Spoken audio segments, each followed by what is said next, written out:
Donc, bonjour à tous et à toutes. Je me présente. Mon nom est Marc-André Bourgault. Je suis le directeur de la maîtrise sur mesure en action climatique. Puis là, je vais vous présenter le programme de maîtrise professionnelle sur mesure en action climatique qui est dans le cadre des chantiers d'avenir en action climatique à l'Université Laval. Je suis accompagné là, de Sylvie Larose, qui est coordonnatrice au chantier d'avenir en action climatique et qui est engagée par l'Institut en environnement, développement, société à l'Université Laval et aussi de une ancienne étudiante, donc Frédéric Bréchaput, qui en fait va venir faire un témoignage, et Ophélie Tremblay-Grenier, qui travaille pour le plan Nord. Ces deux personnes ont passé à travers le programme. Ils vont nous faire un témoignage.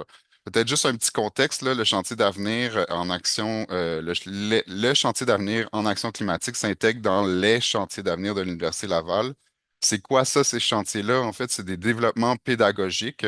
Donc, c'est un peu pour jumeler recherche et pédagogie dans l'élaboration de nouveaux programmes. Il y a quatre programmes qui sont issus de ces initiatives-là. Le premier, c'était intelligence et transformation, sécurité alimentaire, équité, diversité, inclusion. Et nous, on n'est que le quatrième programme qui est action climatique. Donc, on est vraiment ici dans un objectif de pouvoir créer des programmes qui sont à l'image là, des défis de la société du 21e siècle. Euh, c'est quoi les chantiers d'avenir? C'est une formation qui intègre plusieurs disciplines autour d'un grand défi de société, comme je le mentionnais. C'est la réalisation d'un projet en partenariat avec le milieu. Donc, en fait, on tient à ce qu'il y ait une forte collaboration avec le milieu ou différentes organisations. Puisque ben, en fait, l'action climatique passe avant tout, passe par une collaboration avec l'université ou aussi les différentes organisations dans la société civile de façon générale. Et aussi le développement de compétences transversales d'avenir. Donc, on ne se centre pas nécessairement sur des connaissances, mais on se peut aussi pouvoir, en fait, s'assurer qu'il y a un développement de compétences qui soit dites d'avenir. Donc, il y a toute une littérature qui supporte ça. Ici, c'est les différentes compétences qui ont été sélectionnées par les personnes qui s'impliquent dans le programme, que ce soit les professeurs ou les autres personnes qui, en fait, assurent par exemple, le développement partenarial comme Sylvie, mais aussi d'autres personnes qui sont sur le comité pédagogique. Donc, les quatre compétences qui ont été identifiées ici, une des premières, c'est la pensée complexe, l'adaptabilité, la gestion et traitement de l'information et la communication. Ce que ça veut dire, c'est que ces compétences-là, en fait, sont des cadres d'évaluation dans le cadre du programme. Donc, on cherche à pouvoir développer ces compétences-là, mais bien entendu, c'est pas au détriment des connaissances, là. Donc, c'est vraiment ici, en fait, une structure qui permet de laisser cohabiter connaissances et compétences, là. Donc, on cherche à pouvoir développer ces compétences-là et aussi les connaissances qui sont associées avec l'action climatique. Le chantier d'avenir en action climatique a un fort accent sur le développement du leadership. Il y a des cours qui viennent supporter ça, des cours à option pour les prochaines cohortes. Puis, il y a tout un réseau de contacts avec le cercle des leaders de l'université qui, en fait, maintient ce développement ou bien structurer ce développement du leadership. On peut voir ici là, différentes personnes qui ont participé au Cercle des leaders. C'est une activité qui est disponible à tous les chantiers d'avenir. Donc, en fait, les étudiants, les étudiantes professionnels qui sont dans le cadre du programme sont en contact avec d'autres personnes des autres chantiers, mais aussi avec, ici, on voit là, une liste de personnes qui ont été impliquées dans le cadre des cercles des leaders. Donc, c'est des activités qui sont animées par Julia, qui est une personne qui est active là, dans le programme et aussi qui a été au centre là, du développement de tous les chantiers d'avenir. Le chantier d'avenir en action climatique, l'idée, là, c'est de travailler sur le leadership, donc en fait, de vraiment permettre aux gens de pouvoir s'engager et de guider dans une démarche qui permet de guider les organisations et la société dans une démarche concrète de lutte contre les changements climatiques, que ce soit en adaptation, que ce soit en atténuation, que ce soit dans le développement de structures de gouvernance. Donc, on est en fait à cheval entre plusieurs disciplines et compétences et connaissances. C'est une maîtrise professionnelle qui est offerte depuis septembre 2023. Donc, c'est la troisième cohorte cette année. Et en septembre 2026, ce serait la quatrième cohorte. C'est un programme qui est interdisciplinaire puisqu'il y a plusieurs facultés qui s'impliquent directement. Ici, on voit 6 facultés qui sont impliquées dans les cours, dans l'enseignement, dans l'accompagnement. Donc, en fait, on voit la faculté de foresterie, géographie, géomatique, faculté de médecine, faculté de sciences infirmières, sciences sociales, sciences de l'administration, sciences des lettres et des sciences humaines. Et plus, puisqu'il y a beaucoup de partenariats qui se fait à travers les différents projets, donc les projets d'intervention, Sylvie va l'aborder plus amplement. Mais il y a plus, en fait, les projets d'intervention peuvent aller dans différentes directions dépendamment des profils d'entrée, donc de vos profils d'entrée. Et donc, il y a plusieurs autres facultés qui sont impliquées aussi à travers le programme. Donc, c'est vraiment ici une dimension, une visée interdisciplinaire. On voulait pas juste finalement une implication de deux, trois facultés, on voulait quand même un bon portrait pour toucher les différentes dimensions de l'action climatique, là. Donc, on en est très fiers. Sylvie, je te laisse présenter celle-là. Oui, ben c'est ça, on disait, là, il y a une synergie entre les différentes facultés, mais il y a également l'implication de l'Institut en environnement, développement et société, l'Institut EDS de l'Université Laval.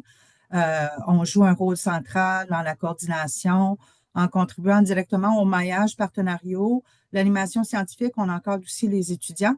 Et puis ça, c'est de par mon embauche à titre de coordonnatrice. Et l'Institut EDS, ben, c'est un carrefour scientifique interdisciplinaire. L'objectif, c'est vraiment d'encourager la collaboration, la diffusion et l'animation scientifique. On a différents pôles d'expertise et un de ces pôles d'expertise, c'est l'action climatique.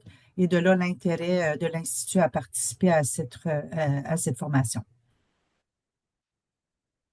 On voit ici les professeurs et conseillers, conseillères, coordonnatrices qui sont impliqués dans le programme. Donc, en fait, vous allez voir là, les différents cours obligatoires dans le programme. Donc, c'est une belle brochette de personnes tout aussi intéressantes les unes et les uns que les autres. En fait, ce qui nous distingue comme programme, c'est que c'est un programme où on a réellement une approche interdisciplinaire. D'une part parce que les différents professeurs de plusieurs facultés participent activement dans les cours avec, par exemple, co-enseignement, et etc. Ils sont impliqués aussi dans l'élaboration du programme. Donc ça, c'était vraiment important dès le départ d'impliquer ces gens-là. Euh, En fait, c'est un travail constant que de garder les gens impliqués et en fait, il y a un travail qui est réalisé dans cette optique-là.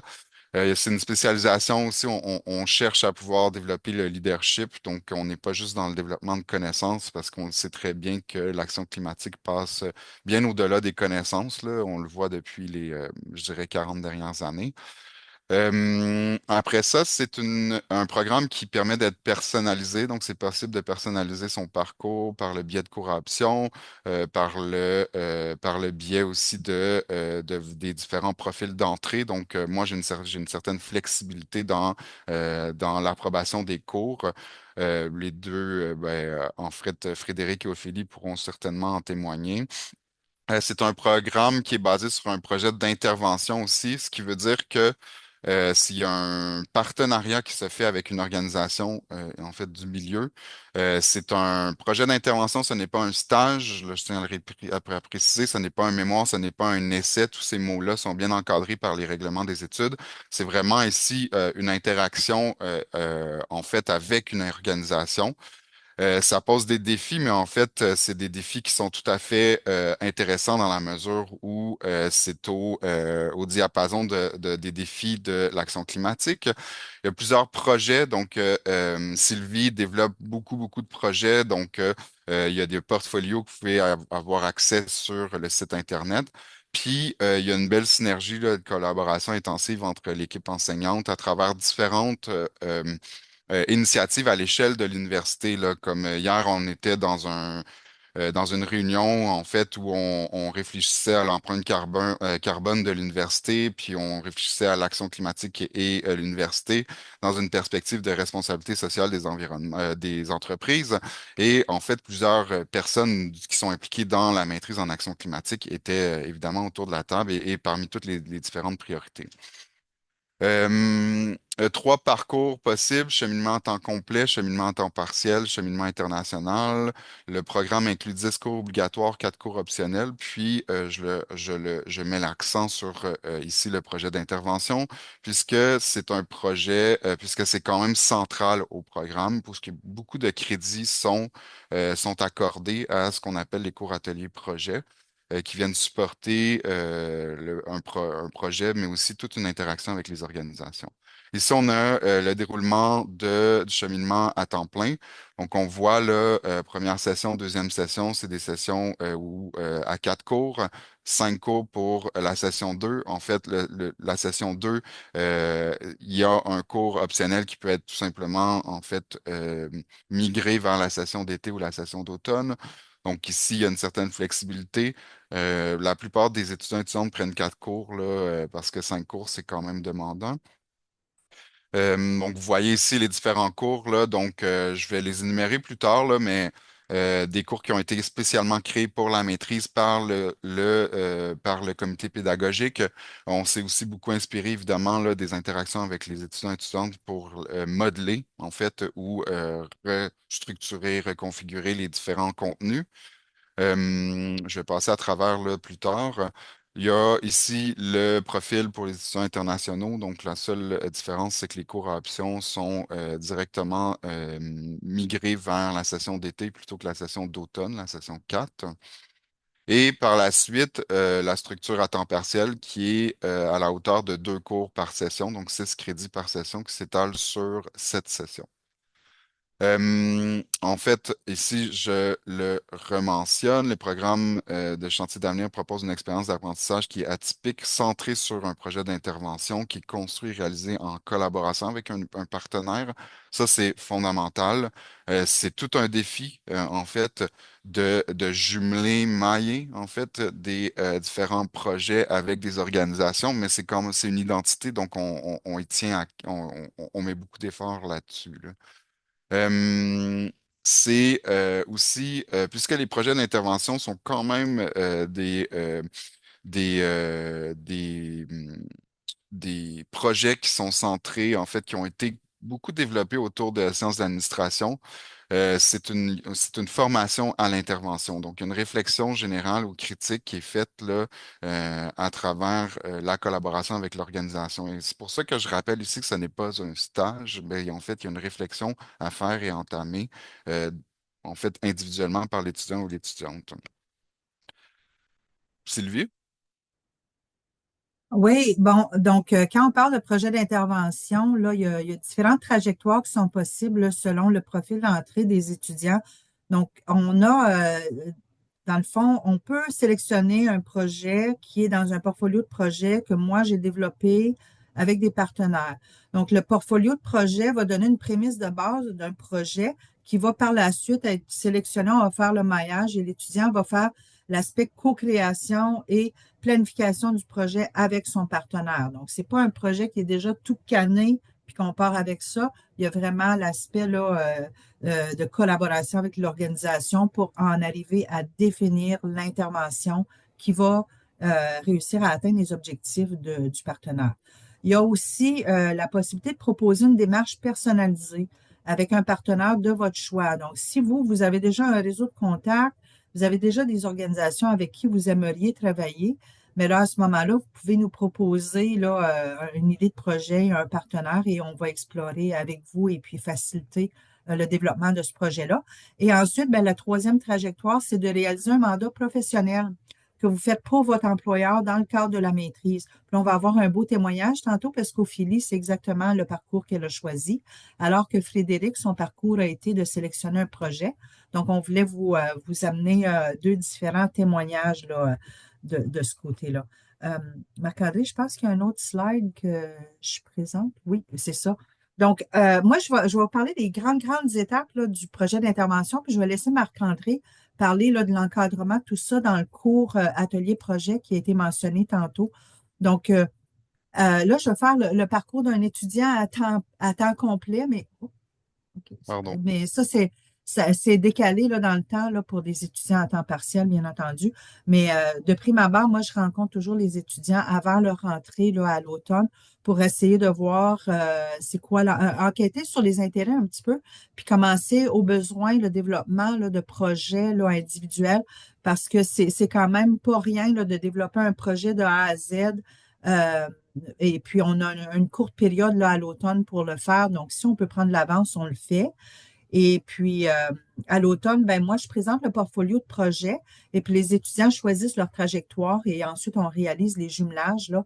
Donc, c'est une triade, là. Donc, il y a un étudiant, un partenaire et un professeur conseiller qui est en quelque sorte votre directeur, directrice de maîtrise.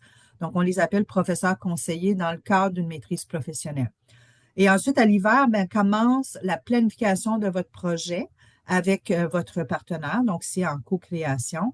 Et il y a la signature d'une entente de collaboration qui vraiment met sur papier toutes les attentes là, de la part du partenaire, l'étudiant et le professeur conseiller. Et ensuite, l'été, ben, c'est là qu'on réalise le projet. Donc, la session du mois de mai au mois d'août, il y a la réalisation du mandat dans le milieu d'accueil tel que défini dans l'entente de collaboration. Et par la suite, à l'automne, ben, l'étudiant est appelé à réfléchir sur son intervention pour réaliser son activité terminale, qui est le rapport de projet d'intervention. La réalisation peut déborder un peu sur la session d'automne, étant donné qu'il y a 6 crédits accordés à la session d'automne pour la rédaction. Donc, il y a une certaine flexibilité de ce côté-là, mais essentiellement sur 4 sessions là, pour arriver à votre diplomation. Et sinon, si vous êtes en un parcours à temps partiel, tout simplement, là, la session hiver, été, automne, c'est vos 3 dernières sessions dans votre parcours. Donc, moi, je vous interpelle là, à votre deuxième session d'été là, pour faire une enquête sur vos intérêts. Donc, en gros, c'est ça. Je laisse Marc-André poursuivre avec le cours CLI Atelier Projet. Oui, donc le premier cours, donc si vous regardez ici, là, donc le cours Atelier Projet 1, 2, 3 sont des cours qui viennent supporter le projet d'intervention.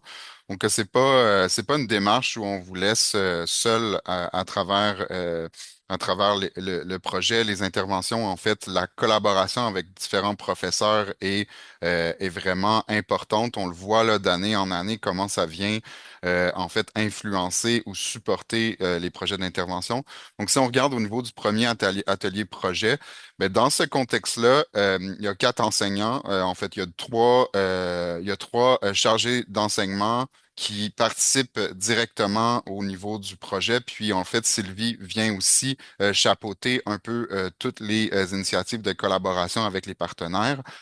Le cours Atelier Projet 1 est un cours où on se questionne sur la question de la mobilisation des connaissances, où on vient élaborer le projet, où en fait vous avez un moment aussi pour plonger dans la littérature. Évidemment, c'est pas une revue de littérature systématique, mais c'est plutôt anecdotique dans le sens où on va chercher ce qui est d'intérêt spécifiquement pour le projet. Euh, c'est aussi un moment où vous êtes exposé en fait à tous les projets des étudiants et étudiantes. Ça, c'est très riche là, dans le fond parce que ça vous permet d'avoir une vaste perspective des différents projets en action climatique. Vous êtes jumelé en fait avec les professeurs Jean Rousseau, Étienne Berthold et Maxime Goulet-Langlois qui vous accompagnent dans l'élaboration, dans la recherche de la littérature, dans tout le travail là, qui entoure le fait de documenter un projet d'intervention. Je rappelle, ce n'est pas un essai, ce n'est pas un mémoire, donc on ne cherche pas à pouvoir spécifiquement faire une revue de littérature qui est profonde, mais en fait, on vient documenter le sujet. C'est supporté aussi par un autre cours là, qui s'appelle Mise à l'échelle de l'action climatique à l'hiver, où il y a une bonne synergie entre les deux cours en termes de réflexion, mais où la structure n'est pas du tout la même. Dans un des cours, vous avez la totale latitude de pouvoir sélectionner un projet qui vous intéresse et finalement en fait, qui vient consolider la raison pourquoi vous êtes inscrit ou inscrite au programme. Et l'autre est vraiment, en fait, en lien avec le développement partenarial et les projets d'intervention. Atelier projet 2, on est dans la réalisation, donc tranquillement, vous migrez, vous collaborez avec l'organisation. Votre professeur encadrant vient supporter le travail. Donc, la contribution des différents chargés de cours et professeurs du cours atelier projet diminue légèrement pour que la responsabilité se migre vers les professeurs encadrants et encadrantes. Et le cours Atelier Projet 3, ben là, vous rédigez votre projet et évidemment, une portion aussi, dépendamment des projets, il y a une continuité dans les interactions que vous allez avoir avec l'organisation, même si ce cours-là est dédié à la rédaction. La préparation d'un projet d'intervention, c'est en fait, ces différentes activités sont à compléter à la session d'automne. Donc, c'est choisir parmi les trajectoires proposées, que ce soit au niveau du portfolio, la démarche individuelle ou le mandat professionnel. Sélectionner un projet, un partenaire. Par la suite, il y a remettre une fiche de projet. Cette fiche-là, c'est ce qui est affiché sur le site Internet du Chantier d'avenir en action climatique. Vous pouvez aller voir les différents projets. Par la suite, vous avez à recruter un professeur ou une professeure conseiller conseillère. Puis, il y a l'approbation du jumelage par la direction de la maîtrise. Donc, en fait, il y a une forte ici. L'idée, c'est de créer un trinôme, en fait, pour la projet d'intervention entre étudiants, étudiantes, partenaires et conseillers, conseillères. Donc, et ce trinôme-là est vraiment important. Puis, en fait, vous êtes au centre un peu de la cohésion de ce trinôme-là. Puis, c'est là qu'on vient, en fait, initier la question de développement de compétences. C'est que vous êtes un peu la courroie de transmission à travers ça, à travers le partenaire conseiller, pour aller chercher ce que vous avez besoin pour la réalisation de votre projet d'intervention.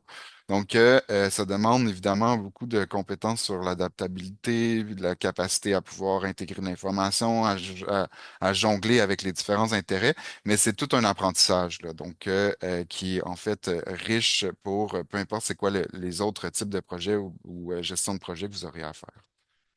À l'hiver, le cours Atelier Projet 1, comme je l'ai dit, là, permet de ici bien comprendre et ancrer le projet d'intervention. Il permet aussi de contextualiser le projet, de problématiser, puis après ça, d'identifier, par exemple, des interventions qui peuvent être réalisées. Puis, il consiste vraiment à planifier pour que vous ayez un plan dès l'été, puis que, en fait, à partir du 1er mai, mais vous débutiez, là. Donc, vous débutiez votre projet. Et ce, si c'est pas débuté avant. Donc, ici, il y a plusieurs livrables qui sont attendus, là. Donc, je vous laisse, si vous avez plus de questions, je vais y répondre avec plaisir, mais peut-être que ça va un peu trop dans les détails à ce moment-ci. Le projet 2, c'est la réalisation. Donc, ici, vous êtes en lien avec le partenaire, compléter les différentes démarches, recherches, les tâches qui sont à réaliser, votre réflexion.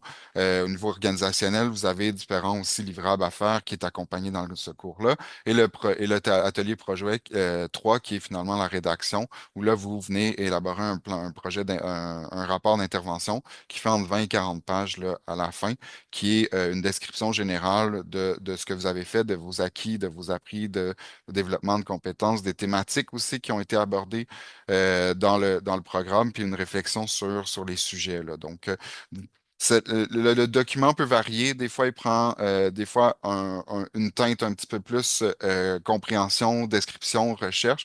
Des fois, il est plus au niveau de l'intervention et de l'action. Donc, ça varie en fonction de vos intérêts. Si on a différents exemples de projets, là, vous avez plusieurs thématiques qui sont traitées. Donc, je pourrais les énumérer, mais vous avez accès là, ici au site, sur le site Internet, sur le chantier d'avenir en action climatique avec le site web que vous pouvez consulter. Si vous voulez rechercher ce site web-là, c'est assez simple, là, c'est Chantier d'avenir Action climatique Université Laval, vous allez tout de suite tomber dessus. Mais vous voyez que on touche à plusieurs thématiques, que ce soit la question ici du marketing, l'intervention territoriale au niveau de l'agriculture, des fermes, gestion des actifs municipaux en adaptation au changement climatique. Puis là, ben, il y en a plusieurs autres, là. Donc, il y a plusieurs éléments auxquels on touche, là, plusieurs thématiques, et les cours viennent supporter en fait ça. On a ici toute la liste là, des partenaires qui s'impliquent de près ou de loin dans le projet, dans l'élaboration des projets d'intervention, mais aussi parfois même dans l'intervention comme là, par exemple, Frédéric est pour Canard Illimité, il y a le ministère, il y a le gouvernement ici dans ce cas-là qui est avec Ophélie. Donc, bref, il y a plusieurs partenaires et personnes qui viennent s'impliquer dans le programme. Ici, on a les trois cours obligatoires à la session, la première session. Non, les deux cours, on a deux cours obligatoires à la première session qui est fondement de l'action climatique et méthode et approche. C'est des cours qui sont co-enseignés, donc ce qui veut dire qu'il y a deux profs dans beaucoup, beaucoup de séances.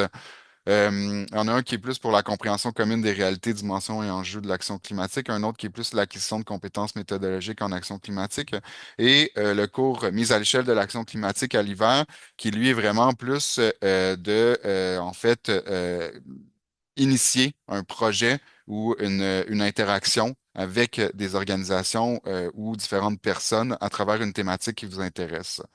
Donc, on se questionne vraiment ici sur la mise à l'échelle. Comment on passe d'une idée, de contenu à une mise en application. Après ça, ici, il y a les autres cours obligatoires, transition énergétique et politique publique qui est à l'automne, communication marketing du climat qui est à l'hiver, action climatique et santé qui est à l'été. Donc, vous voyez ici plusieurs donc, facultés qui sont impliquées, donc faculté de sciences politiques, faculté de marketing, puis département de marketing, puis par la suite, faculté de médecine. Ici, on a les trois cours ateliers projets qui sont les cours obligatoires qui totalisent 12 crédits. Donc, c'est vraiment 12 crédits pour un projet, pour un atelier projet. Il n'y a pas beaucoup d'autres programmes qui ont ça. Donc, c'est vraiment, on dédie un temps spécifiquement à ça. Et là, vous avez les différents cours à option. Évidemment, ça, c'est des cours à option qui peuvent être modelables en fonction de vos parcours d'entrée et de sortie. Donc, qu'est-ce que vous voulez aller chercher? Ce sont tous des cours qui ont été pris ou la plupart ont été pris par des étudiants et étudiantes. Donc, certaines personnes, évidemment, n'auront pas nécessairement les capacités ou l'intérêt d'aller, par exemple, faire un cours de télédétection fondamentale. Et d'autres, en fait, n'auront pas l'intérêt d'aller chercher un cours en diagnostic et conduite du changement organisationnel. Mais ici, l'idée, c'est vraiment de pouvoir adapter votre profil ou votre parcours en fonction de vos intérêts. Plusieurs programmes. Il y a une programmation d'animation scientifique là, assez large dans le programme. On nous a même demandé à quelques reprises pour les étudiants de réduire le nombre d'activités, ce qu'on a fait. Parce que il y avait tellement de choses que des fois on était inondés. Donc, il y a beaucoup, beaucoup, beaucoup d'activités qui sont en marge avec l'Institut. Donc, vous pouvez aller chercher des compétences ou des connaissances ou des collaborations ou même créer un réseau, en fait, autour des initiatives qui sont mises autour de ça. Euh, il y a trois bourses, une bourse à l'admission pour la maîtrise, une bourse d'excellence pour la maîtrise sur mesure en action climatique, puis une bourse de réussite, en fait, qui est de la faculté. Donc, ce sont trois bourses qui sont accessibles. Vous voyez, là, 15 bourses de 1000 5 bourses de 2000 et la dernière bourse qui est, en fait, la bourse de la faculté est variable selon la diplomation. Je laisserai la parole à Frédéric et Ophélie pour les témoignages. Je ne sais pas si Frédéric, est-ce que tu veux commencer, puis Ophélie, tu prends la parole après? Moi, ça me convient. OK. Mm.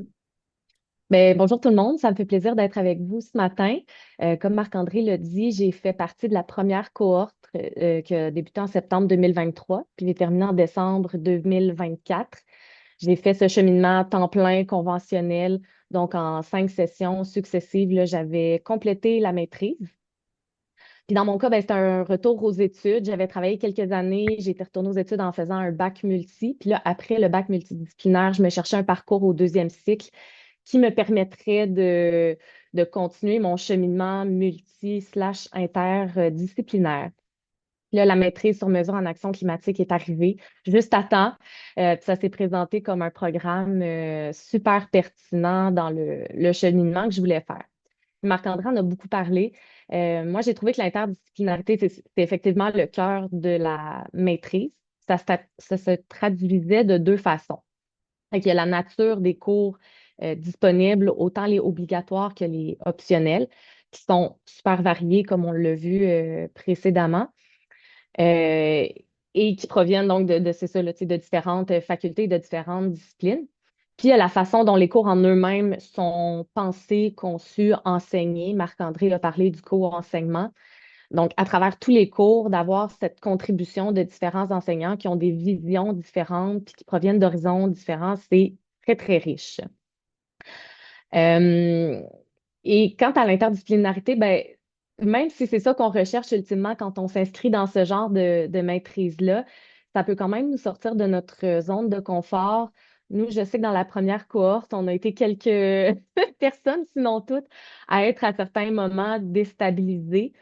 Euh, mais même si c'est le cas parce qu'on est exposé des fois à des notions auxquelles on n'a pas été exposé, tu sais, Marc-André a parlé des cours, il y a des cours obligatoires plus de sciences naturelles. Moi, j'arrivais pas du tout de cet univers-là, donc tu sais, ça a été un peu confrontant. Des fois, il y a des réalités aussi tu sais, pour lesquelles on était moins conscient, puis là, tout à coup, on fait face à tout ça durant la maîtrise. Mais malgré tout ça, c'est super important de le faire parce que ça nous aide justement à découvrir nos angles morts, tu sais, à en prendre conscience, puis à éviter de les reproduire dans d'autres contextes. Puis ultimement, ben, ça contribue à faire de nous non seulement des professionnels, mais surtout des citoyens réellement interdisciplinaires. L'autre facette de la maîtrise qui pour moi était vraiment importante de souligner, c'est le fait que ce soit une maîtrise professionnelle. Ça fait en sorte que c'est une formation très concrète qui est ancrée dans la réalité puis dans les défis actuels. Même s'il y a forcément des cours, des parties de cours qui sont plus théoriques, là, tu sais, c'est normal, ça reste une formation universitaire, mais la plupart des travaux puis des exercices sont finalement là pour nous amener à développer ou à renforcer des compétences qui sont non seulement utiles, mais essentielles. Puis encore une fois, oui, dans la vie professionnelle, mais aussi dans notre posture de personnes, de citoyennes, de citoyens qui sont engagés en action climatique. La troisième caractéristique, selon moi, qui fait que la maîtrise sur mesure en action climatique se démarque, c'est le fait qu'elle soit sur mesure. Cette chance-là qu'on a de participer activement à notre cheminement académique, de le personnaliser selon nos intérêts, nos objectifs, notre parcours professionnel. Je pense que c'est à ne pas négliger. C'est vraiment une chance inouïe qu'on a. Par exemple, tu sais, dans la plupart des cours, on peut avoir une certaine liberté là, sur les thématiques qu'on va aborder dans les exercices, dans les projets, dans les travaux. Fait que moi, j'ai profité de ça dès que j'avais l'occasion. J'ai profité de ça pour parler de mobilité durable parce que c'était là-dedans que je faisais mon projet d'intervention. Puis je voulais aller grappiller dans tous les cours, tout le temps, puis tous les angles, en fait, que je pouvais pour finalement réunir ça dans mon projet d'intervention. Donc, moi, ça a été ma façon d'un peu personnaliser mon parcours. Euh, donc, c'est ça, cette personnalisation-là se fait par le choix des cours. Il y a encore, je pense, une certaine liberté d'aller chercher des cours qui sont peut-être pas affichés dans la grille selon qu'on veut atteindre comme objectif. Puis ça se fait aussi naturellement par le projet d'intervention, là, comme vous avez pu le constater dans la présentation de Marc-André, les possibilités sont presque infinies. Encore une fois, on nous encourage puis on nous soutient pour que chaque personne trouve le projet qui lui convienne, qui réponde à ses objectifs personnels et professionnels. Et je trouve ça que la maîtrise puis le comité pédagogique a réussi à trouver l'équilibre entre, d'une part, nous forcer à sortir de nos disciplines de prédilection en nous imposant certains cours qui, justement, là, s'assuraient qu'on ait une formation interdisciplinaire puis qu'on ne se cloisonne pas dans nos champs d'intérêt. Et d'autre part, ben, c'est de nous laisser la flexibilité puis la liberté qui, elles, font en sorte qu'on peut, encore une fois, adapter, personnaliser la maîtrise puis notre parcours pour qu'il nous ressemble. Et là, ça fait maintenant un peu plus qu'un an que j'ai terminé la maîtrise. La poussière est retombée. C'est sûr que quand on fait le cheminement temps complet, euh, ça reste que, tu sais, c'est des études à temps plein, là. C'est pas toujours facile. Faire une maîtrise en 5 sessions, un projet d'intervention en 3 sessions, ça va rester relativement intense. Il y a un rythme qui doit être soutenu finalement pour qu'on arrive en 5 sessions à faire tout ça. mais c'est tout à fait faisable. Comme Marc-André l'a expliqué, puis Sylvie, il y a vraiment un temps dédié au projet d'intervention au courant de 3 sessions. On est encore une fois encadré pour qu'on puisse réussir. Puis toute l'équipe est là pour nous aider justement là, à cheminer. Et avec le recul aussi, c'est sûr que quand on est en plein cœur de la maîtrise, des fois, on s'en rend moins compte, mais avec le recul, moi, j'ai vraiment pris conscience que finalement, la maîtrise, ça a été une formation, puis c'est encore une formation très, très riche, très dynamique et évolutive. Assurément que les cohortes 2, 3, 4 n'auront pas tout à fait le même parcours, la même formation que la cohorte 1 on aura eu, mais je pense que c'est ça qui fait c'est ça, qui la rend unique, là, finalement, c'est que justement, elle évolue au fil des cohortes, puis elle s'ajuste selon les défis auxquels on fait face. Donc, je crois que finalement, tu sais, la maîtrise a réussi son pari, qu'elle atteint ses objectifs de former des gens qui sont capables d'appréhender la crise climatique de manière plus holistique, décloisonnée, d'avoir cette vision globale c'est ça, de tous les défis auxquels on fait face puis qui sont interreliés. Donc, je pense que la maîtrise nous prépare bien à ça. Puis encore une fois, je trouve que oui, c'est pour notre vie professionnelle après, mais je trouve que ça nous en apprend beaucoup pour nous en tant que citoyennes et citoyens. Puis en terminant, je voulais vraiment souligner qu'on a la chance d'être entouré par des professeurs, par une équipe de soutien tellement motivée qui nous accompagne dans notre parcours. Tout le monde est super inspirant, inspirante et des gens très à l'écoute, très disponibles. Donc, je vous invite à les contacter si vous avez des questions, des doutes, vous vous demandez si vous avez votre place ou comment vous pouvez intégrer cette maîtrise-là à votre parcours. Je vous invite c'est ça, à les contacter. Ils ont fait preuve, nous, tout au long de la première cohorte, là, d'une très, très grande écoute et disponibilité.